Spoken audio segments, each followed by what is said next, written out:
More than 60 years after Israel gained its independence, Israeli nationalists are moving forward with legislation to officially declare the country a Jewish state. Despite the Star of David on its flag, Israel, the only state in the world with a Jewish majority, has never formally defined itself as the Jewish homeland. A new proposal seeks to change that, for the first time declaring Israel a Jewish nation-state by law.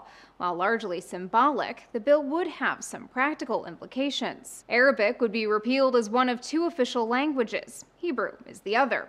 Israeli schools would be required to teach Jewish history, and the bill also calls for Jewish law to serve as inspiration for future legislation. Israeli Prime Minister Benjamin Netanyahu has lent his support to the bill, which he says guarantees the basic rights of Israel's Arabs, who make up 20% of the population.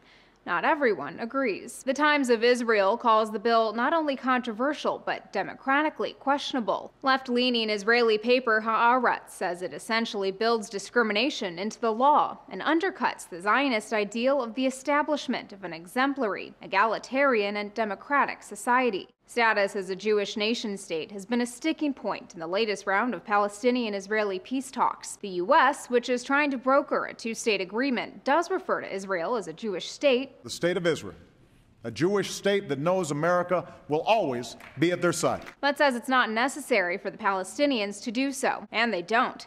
Palestinian Authority President Mahmoud Abbas, along with the Arab League, refuses to recognize Israel as a Jewish state. The bill comes at an especially sensitive time.